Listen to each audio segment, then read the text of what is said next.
Welcome to another edition of Geopolitics and Empire. Quick reminder, support the broadcast, become a paid subscriber on the Substack, $5 a month or $50 a year. You can also buy me a coffee or send reinforcements through my donor box. We are joined today by Katie Gorka, who served as Director for Civil Society at the Heritage Foundation. Prior to that, she worked as a presidential appointee in the Office of Policy at the Department of Homeland Security, among numerous other previous positions. And she is the co-author of the new book just out titled NextGen Marxism, What It Is and How to Combat It, from Encounter Books. I'm a fan of Encounter Books. Welcome to the podcast, Katie. Hey, so happy to be here. Thanks for having me. Thanks for coming on. We've been treating this as a subject on the podcast for a while now. I think it's an important subject. I had Jeffrey Paul on, J. Michael Waller, and now yourself. And so, NextGen Marxism. What spurred you to write the book, to identify this sort of as our main threat? Do you feel it's the principal threat to the USA today?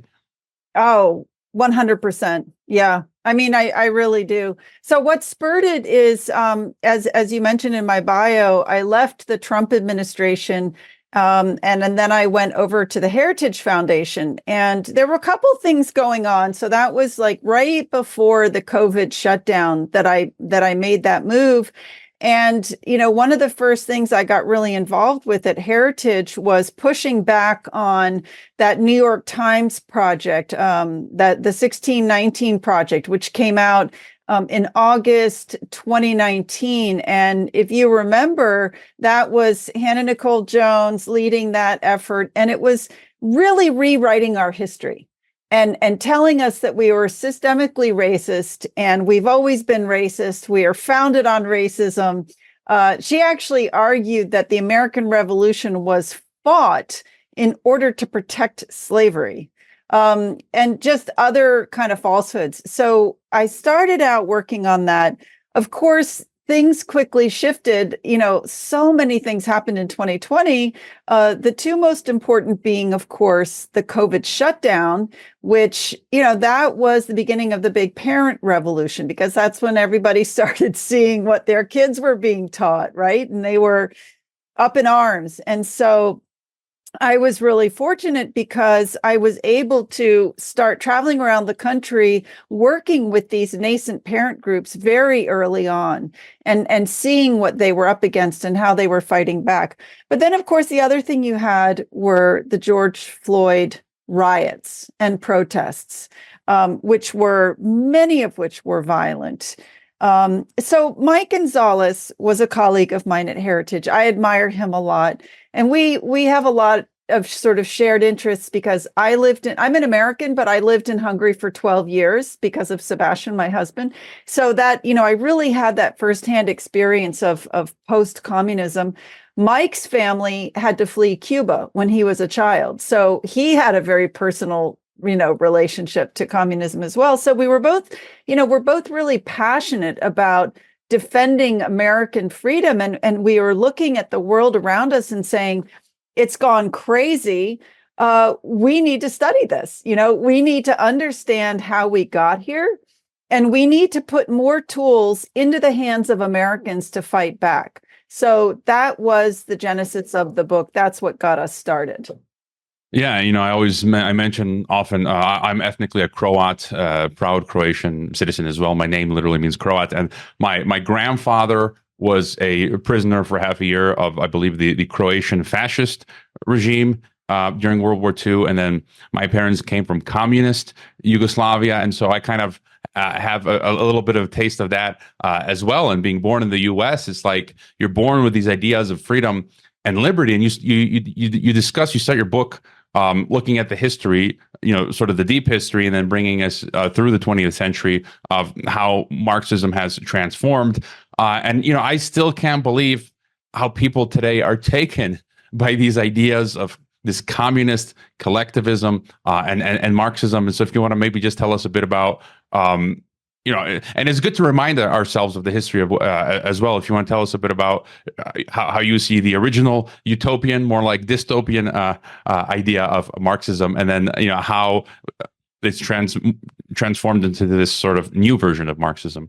Yeah. So, I mean, I sort of look at, there's a couple different periods. I mean, Marxism in the beginning was a real failure. You know, Marx's ideas really never took off for the first 70 years, in spite of all of his efforts, in spite of, you know, going to international conferences and trying to organize people. They never took hold.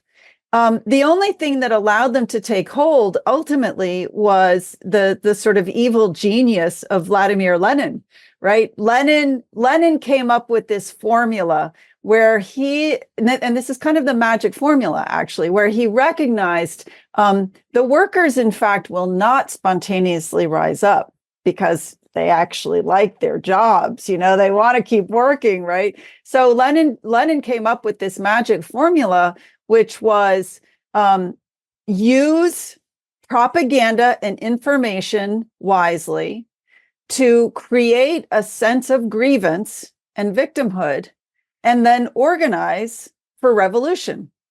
That's kind of the formula. And it worked incredibly well in, you know, Russia. Agrarian Russia became Soviet Russia. That's what allowed communism to take hold in the Soviet Union. But then there was kind of another turning point because it didn't work anywhere else. So when the Bolshevik Revolution succeeded in Russia, it was actually very inspiring to the socialists and revolutionaries throughout the world, right? In the United States. I mean, granted, they weren't big in number, but they were out there. You had them in the United States, you had them in Italy, you had them in Germany. But yet, and they all thought, now is the moment, we're going to have our revolution. But it still didn't happen. And so particularly when the communist revolutions failed in 1919, 1920 in Italy and Germany, two very important things happened. You had Antonio Gramsci, one of the leaders of the Italian Revolution, eventually go off to prison, where he had 9 glorious years to reflect on why did the revolution fail and what can we do differently to make it succeed. And he came up with sort of the next iteration, and we generally call this cultural Marxism. What he finally concluded and what he argued is, you don't bring about the revolution through violence. You bring about the revolution through changing the culture, changing the way people think. So you need to get into the cultural institutions. The other important thing that happened was the failed German Revolution. And there you had a handful of people who were instrumental in that, who had to flee, people like Marcuse and others, Herbert Marcuse. Where did they go? Lo and behold, Columbia University, and we're so surprised to see what we're seeing today. Anyway, they came to the United States. They found a home at Columbia University. They brought their ideas with them. Marcuse was very influential in the student movement of the 60s.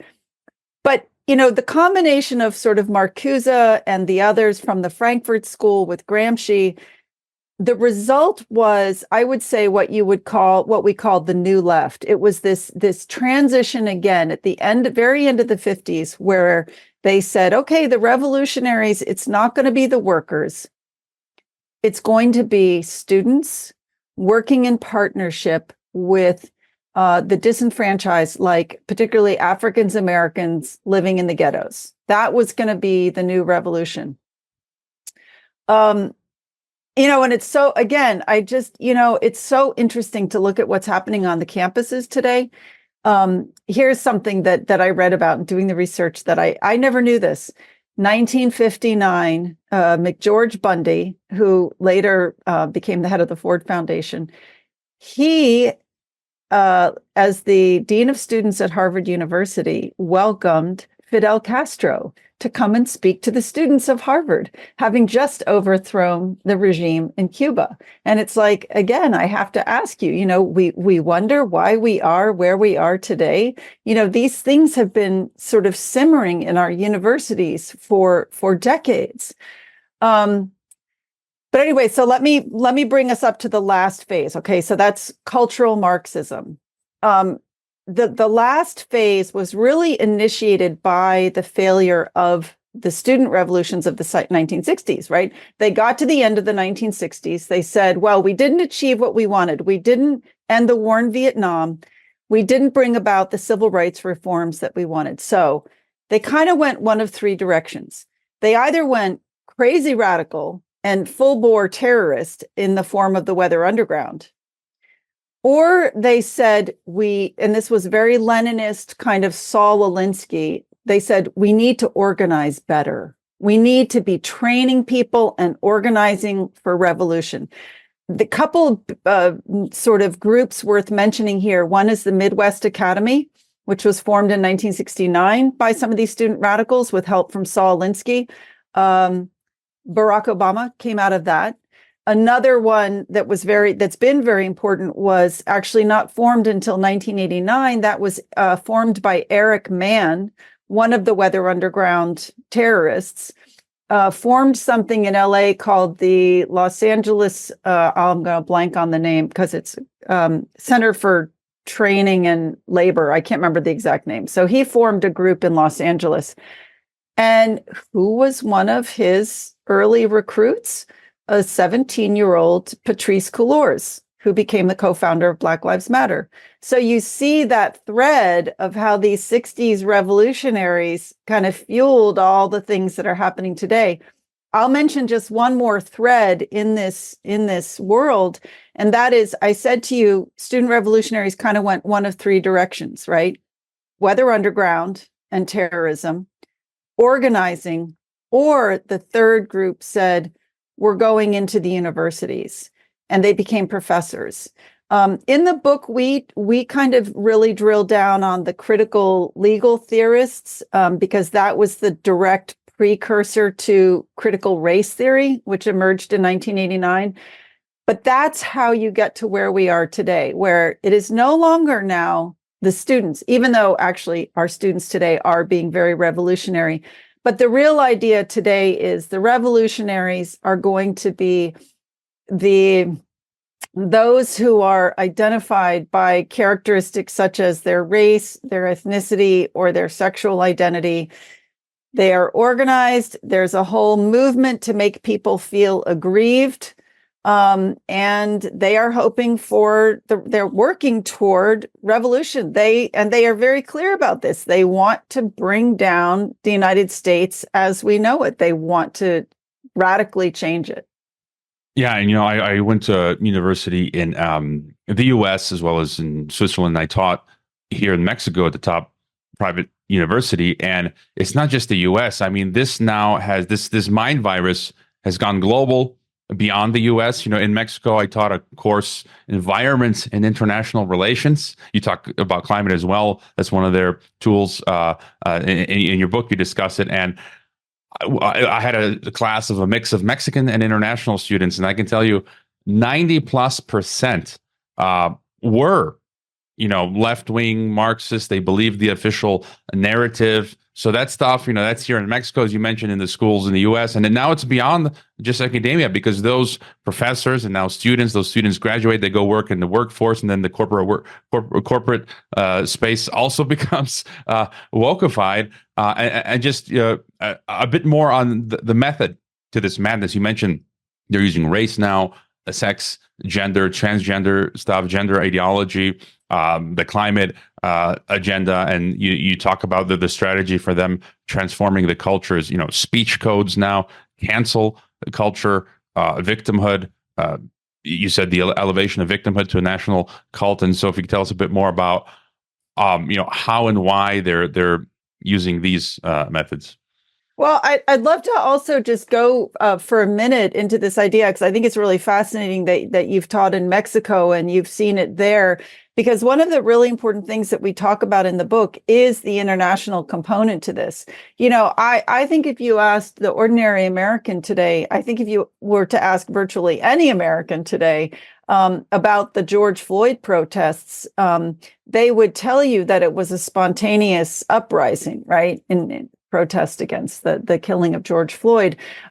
What Mike and I found is it was absolutely not the case. I mean, you have had European Marxists working with Latin American Marxists for years, and then you had Americans starting to go down there and work with them But then they kind of eventually turned around and said, hey, you guys stop coming here. You need to help get your government's boot off of our neck. We need you to better organize in your own country. And so that started happening. And that was, Black Lives Matter came out of that. And what's also very interesting in light of what's happening today is that the Palestinians were part of those early organizing meetings. So this stuff has been all wrapped up together for a long time. And I'll tell you who else is at the table is some of our top enemies. China has been present at these meetings, Venezuela, Russia, Iran, they've all got a hand in this, and that's why I just think it is so important. I mean, look, most of us don't want to spend our evenings reading about Marxism, but, for anybody who loves this country, for anybody who loves freedom, I truly believe you have to understand exactly what it is we are up against. Otherwise, you might just say, well, it'll burn itself out, or no, it's not so serious. No, it is really serious. I mean, and I just hope that, every time we have a wave like what's happening right now on our college campuses, I hope it's a wake-up call to people to say, this is far more serious than we thought it was.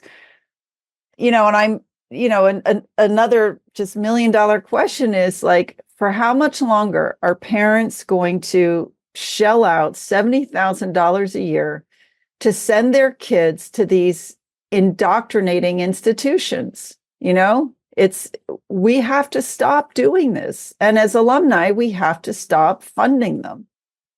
Yeah, just on the note of the BLM and Palestine, I saw someone on social media recently discuss how, and I think it was a good point, the whole pro-Palestine protest now in the U.S., it's like BLM 2.0, and then you write in your book, you say, if one word could adequately sum up all that the Leninists have learned about the technology of mass manipulation in the 20th century, that word would be organization. You also write that you mentioned Garza donning a Palestinian kafiyeh, putting it in a 2010 Social Forum meeting in Oakland, saying the Social Forum is not a conference, it's a movement building process. And he's saying it was these networks that prepared Garza and the other BLM founders for when the moment would come, so on and so forth. And it's, I haven't talked much on the Israel-Palestine thing, but I myself, I feel like I don't have skin in the game, but I can't call myself pro-Palestinian, because a lot of that movement is, I disagree with what Israel is doing, smashing homes and expanding willy-nilly, but still, it's like, it feels like a lot of the pro-Palestine movement is left-wing communist. No, any just further thought on that? Yeah, no, I mean, it is. There was a great clip that I think Elon Musk retweeted. Now it's probably 4 to 6 weeks ago, but it was one of the pro-Palestinian protesters caught on tape telling somebody else, well, this isn't really about Palestine. This is really about taking down the United States. And yes, absolutely. And I think you also have to really ask yourself, what's driving this? What's behind this? I mean, I know that there is absolutely some legitimate outrage, whatever, people are upset, but it is absolutely being used and manipulated. And I just one small example, if you look at the image of the protesters, their encampment at Columbia University, there's about 40 tents. They are all the exact same tent. Like, what? We all shop at the same store? It's like, clearly this stuff is being orchestrated. I live just about a mile from Anthony Blinken, the Secretary of State. They've had an encampment going for months now. I think it's actually started right after the attack. I think people are being paid. I think it's being orchestrated. I don't think it's spontaneous. And I think even the stuff on campuses is being orchestrated. Yeah, and again, is not to downplay the atrocities that have happened. The Palestinians had that happen, including Palestinian Christians. But my point is, I like James Lindsay, and he often says the issue is never the issue. It's about the revolution. So whether actually, and that's not him speaking; he's quoting. Right. Yeah, that's absolutely a very famous quote. Exactly right, and that's exactly what NextGen Marxism is all about.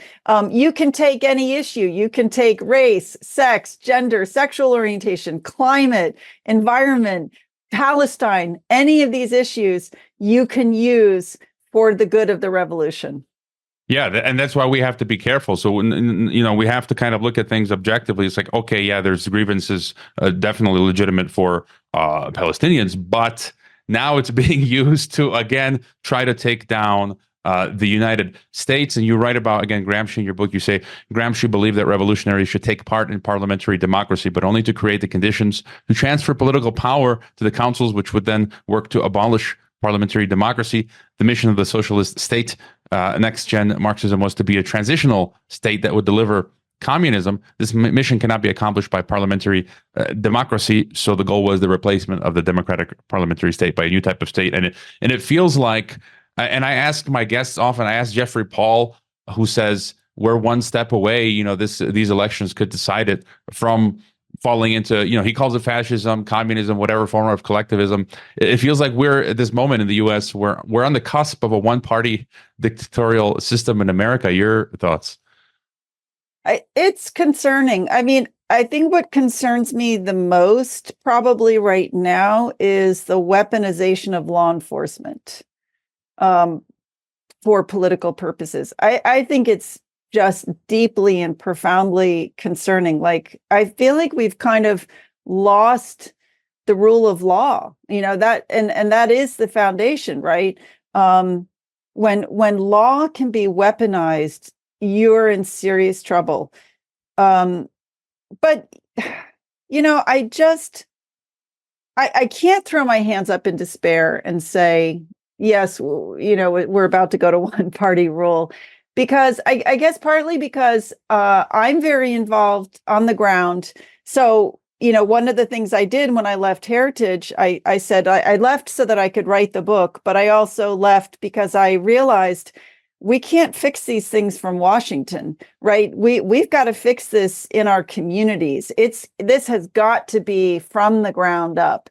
And so I said I was going to get much more involved, which I had never done. I was going to get more involved in my local community. And so actually just a couple of weeks ago, I just got elected as the chair of the Fairfax GOP. But it's one of the things that makes me hopeful because, I'm out there all the time connecting with other Republicans, and there are just so many people that see what's going on. They may not be able to name it. They may not be able to explain to you what makes it Marxist, but they get that it's fundamentally un-American, that it's destroying our freedoms, that it's unjust, that it's wrong. And I see more and more people willing to put themselves on the line to fight back. I'm seeing like the change, I think, that's taken place since this all kind of really started in the winter and spring of 2020, when parents really first started speaking up, or there was, like, let's say, a groundswell of people speaking up. I think people are much less afraid today. I think many more people recognize that they have to stand up and speak up, and it's worth it, even if they take some darts and arrows, right? So that's what I think ultimately makes me feel hopeful. I don't think Americans are going to take this lying down. I think they're going to find a way to really fight this and ultimately prevail. I sure hope they don't back down. You mentioned weaponization. There was this move to try and impeach Mayorkas of the DHS, which failed. I'm a big fan of Clay Higgins, who was trying to push that, and you formerly worked there. Maybe you can tell someone at the DHS something, because 2 years ago, I was singled out by the DHS. They told PayPal to ban me. Thanks to the work of people like Mike Benz. He showed through his foundation the documents how DHS and CISA basically got people like myself deplatformed from PayPal. That was when they rolled out the Disinformation Governance Board. So yeah, they're weaponizing everything against Trump. and other people. You give 10 tactics in your book on how to sort of stop America from descending into tyranny. You already mentioned one of them. Any other key principle or thought on what people can do? Yeah, so I just want to preface it by saying there is no magic bullet, right? I think a lot of people want to hear like, oh, if you just do this, you'll fix it. No, I think it takes really hard work. And, one of the things that we did was we looked back at history at things that have worked in the past. So there's a group that I particularly like, something called the Active Measures Working Group, that we kind of took lessons from that. That was a group in kind of in and out of government that helped really fight back against the disinformation of the Soviet Union. And some of the lessons from those things are, first of all, you have to speak truth. You just can't back down. Who's so good on that is Solzhenitsyn, the Russian dissident writer. Like he just, if you need encouragement, just go spend a day reading Solzhenitsyn, and he will inspire you. You have got to speak up and tell the truth. I think it's also really important that you not do it alone. I think that's one of the biggest lessons as well, is that it can be scary. My husband and I took a lot of flack when we were in the Trump administration, but we always had each other, and we kind of got through it and realized actually they can't hurt you that much, and so I think finding others who are like-minded and joining together is really important. I think it's also super important to, and I've said this already, but I'll reiterate it. I think it's really important to understand what we're facing. Read our book. I think it's really important for Americans to re-educate themselves about the founding. Anybody, even my age, like I was born in 60, I grew up in the 60s and 70s. Even by that time, I would say civics education was kind of on the decline already. And most of my education about the American founding, I have gotten as an adult. And anyway, it's completely different when you're a high school student having to cram this stuff for the AP exam versus reading it as an adult because you're living it, right? I think it's really important for people to understand the founding principles and why the founders set up our country the way they did in order for you to be able to defend it. So, I would say those are some of the highlights. And then on the flip side, we did talk a lot about there is a very important role for state and local government, right? We talk about some of the things that some of the extraordinary governors have done to get DEI out of the universities, or to fight back on some of the content in schools. But again, I would just reiterate there, that's why elections are so important, right? Everybody needs to be involved, and everybody who cares about the country, who cares about freedom, needs to be involved with their local Republican Party and become an election officer, become a poll watcher, become a volunteer.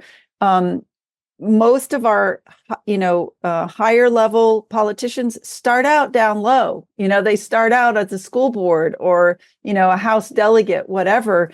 So those local elections, which a lot of people don't pay attention to, they're super, super important. So I just really encourage people to get involved and play a role.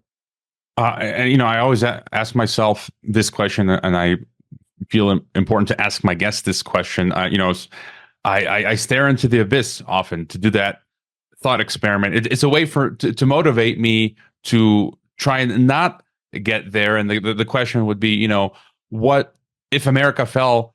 What would the world look like? I've heard so many people, guests of mine on my podcast from different parts of the world say, if America falls, it's over, because there's no other geography that has that economic power, that military power, that culture of liberty, that would be able to stave off this march of global totalitarianism. So have you asked yourself that question? What do you think it would look like?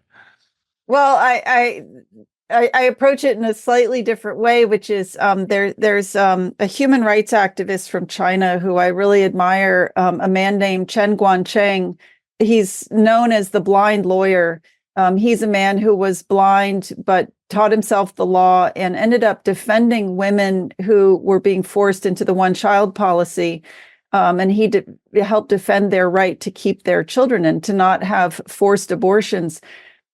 And he reached a point, he was under house arrest, and he was able to escape from the house and walk, I want to say, like a couple hundred miles blind into a city. And he had to decide where to go. Where was he going to go for help? And he said there was no question in his mind that the only place to go was the American embassy.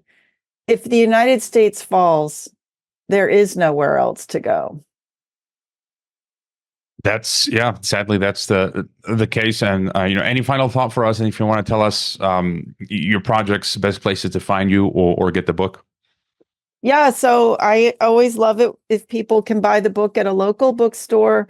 But if you don't have one, or if your local bookstore is a revolutionary bookstore, as many of them are, get it off of Amazon. And then I will just mention as well that I too have a podcast.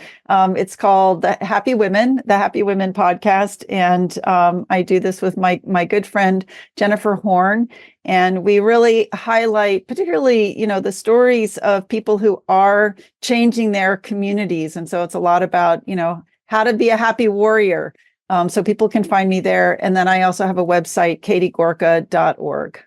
Yeah, Happy Warrior, that's a theme I try to get across as well on this podcast. Regardless of how bad things look, we have to be happy, cheerful every day. I always say, we can laugh on the way to the gulag if it gets, and look to people like Solzhenitsyn, Richard Wurmbrands of the world, the Dietrich Bonhoeffers for inspiration. And the book, again, NextGen Marxism, what it is and how to combat it. Thanks for being on Geopolitics and Empire. Yeah, thank you for having me.